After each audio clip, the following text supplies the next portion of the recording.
सभी भाइयों को राधे राधे। जैसा कि वर्तमान में यूपी होमगार्ड की डीयूपीएसटी को समाप्त हुए काफ़ी समय हो गया है और पिछली भर्तियों के अनुसार देखा जाए तो डीवीपीएसटी के 10 से 15 दिन के बाद रनिंग स्टार्ट हो जाती है, लेकिन अभी तक यूपी होमगार्ड की रनिंग की कोई जानकारी नहीं है। आज इस वीडियो में हम जानेंगे कि यूपी होमगार्ड की रनिंग इतनी लेट क्यों हो रही है, आखिर इसका मुख्य कारण क्या है।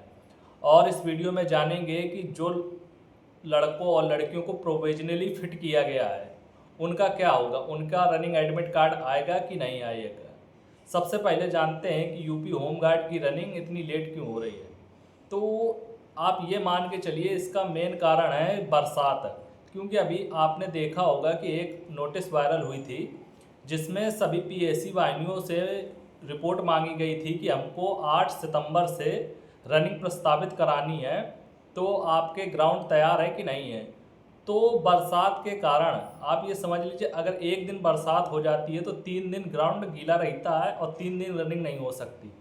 तो इस कारण अभी तक ग्राउंडों की रिपोर्ट नहीं जा पाई है भर्ती बोर्ड के पास, तो इस वजह से अभी तक रनिंग की कोई डेट नहीं आ पाई है। आप ये मान के चलिए कि अब बरसात धीरे धीरे कम हो रही है, तो ये 10 सितंबर 10-12 सितंबर के आसपास से यूपी होमगार्ड की रनिंग स्टार्ट हो जाएगी हर हाल में। आप ये न मत सोचिए कि यूपी होमगार्ड की रनिंग है यूपी पुलिस के बाद होगी, नहीं, इसकी रनिंग पहले ही होगी, यूपी पुलिस की रनिंग बाद में ही होगी। जो भर्ती प्रक्रिया चल रही है, पहले होमगार्ड की भर्ती फाइनल होगी, इसके बाद यूपी पुलिस की भर्ती फाइनल होगी।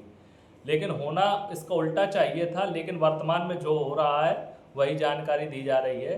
तो आप ये मान के चलिए इसकी रनिंग आप 10 से 15 सितंबर के बीच में हर हाल में आपको मिल जाएगी। और क्या पता अभी 2-4 दिन में ही इसका ऑफिशियल नोटिस भी आ जाए कि यूपी होमगार्ड की रनिंग इस तारीख से प्रस्तावित है। और अब बात करते हैं जिन लड़कों या लड़कियों को प्रोविजनली फिट किया गया है, उसका मतलब ये होता है कि आप अगर ओबीसी, ईडब्ल्यूएस और एससी कैटेगरी में हैं और आपके पास कोई वैध डॉक्यूमेंट नहीं है जो आपने डीवी कराया है उस अनुसार पे, तो आपको जनरल में काउंट कर दिया जाएगा।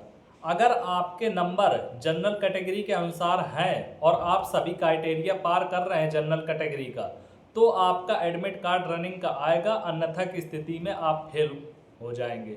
जैसे आप मान के चलिए ओबीसी है, उसकी ओबीसी में एज फैक्टर भी लगता है और जनरल का भी एज फैक्टर लगता है। ये मान के चलिए जैसे ओबीसी की 28 साल एज है और आपको जनरल में उनने डाल दिया है और जनरल की एज छूट के अनुसार अगर 25 साल है और आपकी एज अगर 28 साल है तो आपको अनफिट कर दिया जाएगा।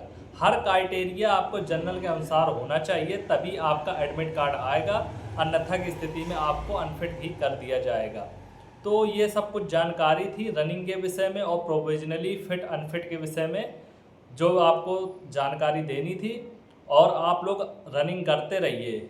रनिंग में समझ लीजिए 30 से 35% लोग फेल जरूर होंगे, क्योंकि अभी भी रनिंग में लोगों की टाइमिंग नहीं आ रही है। 30-31 मेरे ग्राउंड में ही आप देखिएगा, अभी भी होमगार्ड वाले लड़कों की टाइमिंग 30 से 31 मिनट ही आ रही है, किसी की अभी 29 तक नहीं आ पाई है। इसलिए अब रनिंग करते रहिए, रनिंग बहुत जल्दी ही हो जाएगी और अपनी रनिंग की तैयारी कीजिए ज़रूर। और यही सब जानकारी थी और जल्द ही आपको एडमिट कार्ड मिलता है। सभी भाइयों को जय हिंद, राधे राधे।